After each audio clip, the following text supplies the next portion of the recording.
Hello, Jigs and Ghouls. Today we'll talk about The Magpie Murders by Anthony Horowitz, and this is not a review of the book.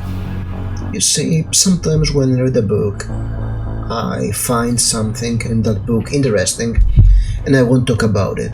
And since I read this book half a year ago, I guess, it's kind of hard to do a review about it because, I've forgotten most of it. In case you're not aware of the book, it is a literary thriller that was a big success in 2016. It even became a TV show, and it's about a woman called Susan Ryeland, who is a book editor. Friday afternoon, she receives a book by famous mystery author Alan Conway, which is the 10th book in his very successful Atticus Pond series, which, Atticus Pond is basically a pastiche of Hercule Poirot, and the author makes little attempts to let you know otherwise. Fans are waiting for the novel because it is the last one in the series, and so she sits down, she starts reading it, and the first half of the novel is the entire manuscript of this Atticus Pond case, which reads a lot like Agatha Christie, only a bit more spicy, because there is some mention of sexuality and stuff. It's Agatha Christie as written today, but still very clean, very PG-13, I guess. And this part is kind of boring, to be honest. It's exactly what you'd expect from a Hercule Poirot pastiche, but that's not the point of the book, because when our protagonist Susan reaches the end of the manuscript, she realizes that the final chapters are missing. Problem is, she realizes that Alan Conway, the author, dies, and it's suicide. So in order to find the last chapter and finish and publish the book, she has to go and investigate the suicide and dig up stuff about Conway.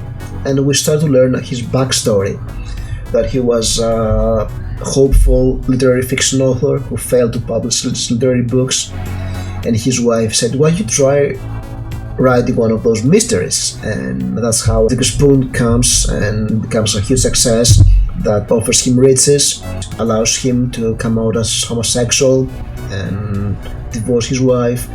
And we start to see that this character, Conway, is a difficult character, a very divisive and somewhat unlikable character. And also Susan starts to realize that maybe it was not suicide after all, maybe he was murdered. So she investigates the murder, so we have a double mystery. While the manuscript feels very formulaic and pastiche-like, and you realize that yes, that's the point of it, that Conway wrote basically Agatha Christie knockoffs, I was not kind of impressed by the fact that this book is split in half. I've read books where the editor is part of the story.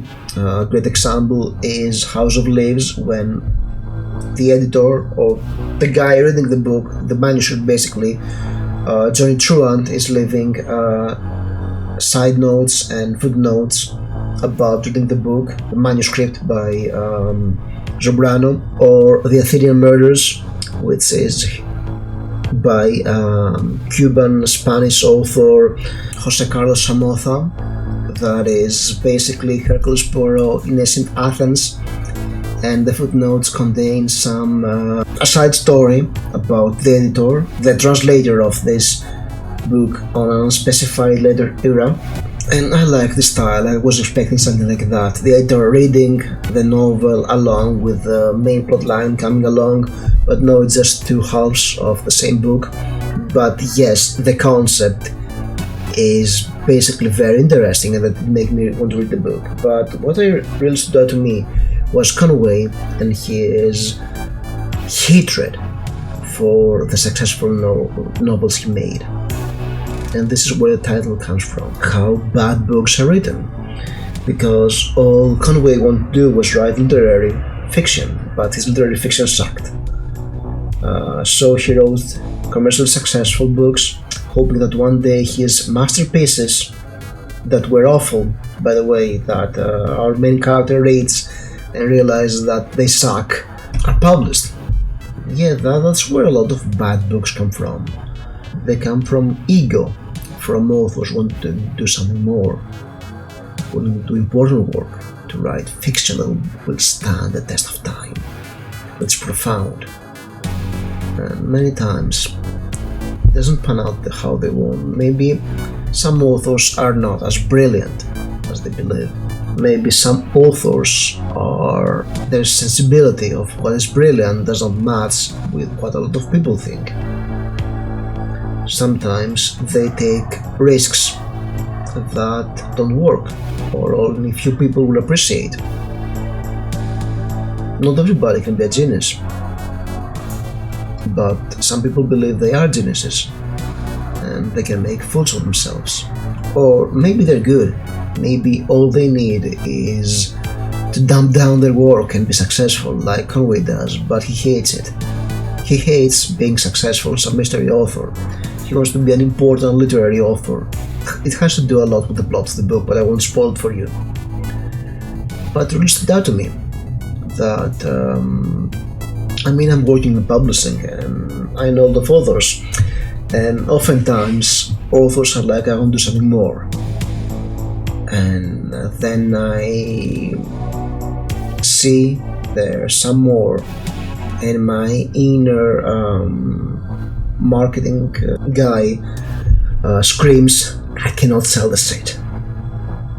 Or other times it's just bad, objectively bad, not just bad. Oftentimes you read something that is literally wonky with an A.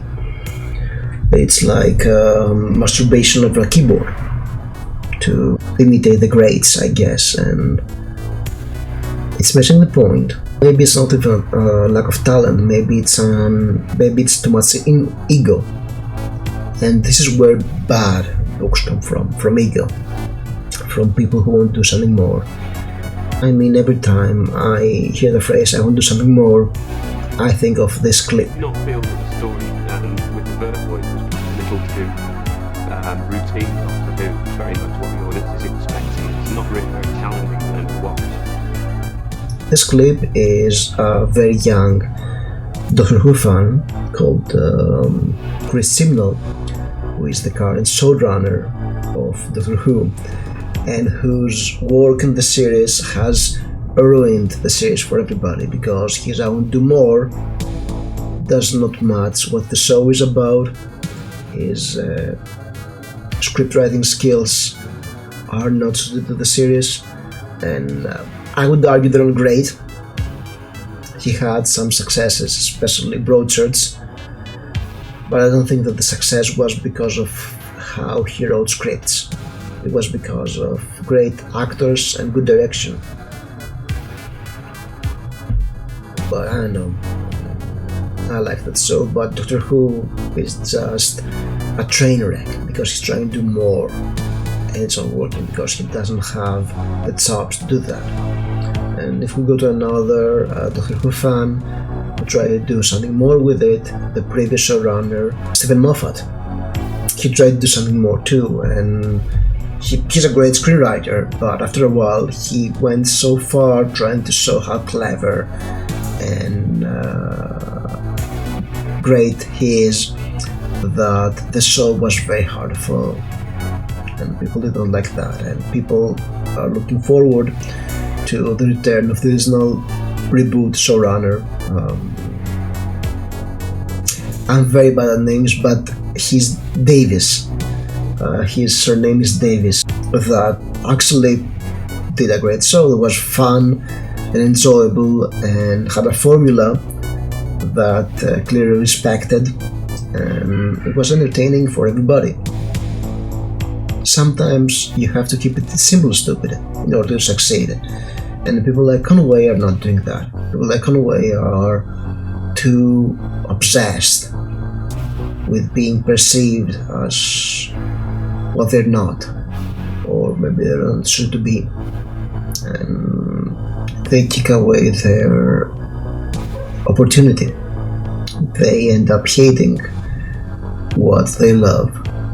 If you can produce something that people love, that gives people joy, you should be proud of it. No matter how lowbrow or from you like or not good enough for you it is. That's a healthy attitude. Do you agree or not? Leave a comment below. And I hope you found this video entertaining. I would love to hear your opinions if you've read the Magpie Murders. If you haven't, go for it, it's interesting. Thank you for watching. As always, like, subscribe, and I'll see you soon.